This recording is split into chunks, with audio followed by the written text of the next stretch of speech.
പച്ചമാങ്ങ ഇട്ട് വെച്ചിട്ടുള്ള മീൻ കറി. ഈ മീൻ കറിയിൽ നിന്ന് പച്ചമാങ്ങ കഴിക്കാൻ പ്രത്യേക ഒരു സ്വാദ് തന്നെയാണ്. പ്രത്യേകിച്ച് അതിൽ തേങ്ങാപ്പാലും കൂടി ചേർക്കുമ്പോൾ. അപ്പോൾ അതുണ്ടാക്കാനായിട്ട് നമുക്ക് വെളിച്ചെണ്ണ ചൂടാക്കിയെടുക്കുക, ഉലുവയിട്ട് പൊട്ടിച്ചെടുക്കുക, ഇഞ്ചി വെളുത്തുള്ളി നീളത്തിലരിഞ്ഞത്, ചെറിയ ഉള്ളി, പച്ചമുളക്, കറിവേപ്പില എല്ലാം കൂടി ഒന്ന് വഴറ്റിയെടുക്കുക.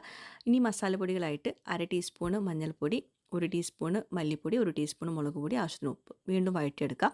2 തക്കാളി വലിയ കഷ്ണങ്ങളാക്കിയത്, പിന്നെ പച്ചമാങ്ങ ഒരു വലിയ പച്ചമാങ്ങ എടുത്തിട്ടുണ്ട് നീളത്തിലരിഞ്ഞത്, പിന്നെ പുളിവെള്ളം അതും ആവശ്യത്തിന് പുളി എടുക്കുക കേട്ടോ.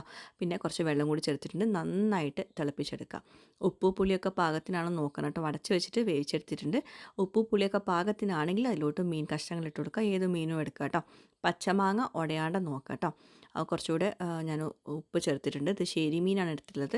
അപ്പോൾ മീൻ കഷ്ണങ്ങൾ നന്നായിട്ട് വെന്ത ശേഷം വേണം ഇതിലോട്ട് തേങ്ങാപ്പാൽ, നല്ല കട്ടിയുള്ള ഒരു 1.5 കപ്പ് തേങ്ങാപ്പാൽ ചേർത്തിട്ടുണ്ട്. അപ്പോൾ തേങ്ങാപ്പാൽ ചേർത്തിട്ട് വല്ലാണ്ട് തിളപ്പിക്കാൻ പാടില്ല. ജസ്റ്റ് ഒന്ന് തിള വരുന്ന സമയത്ത് നമുക്ക് ഓഫ് ചെയ്യണം കേട്ടോ.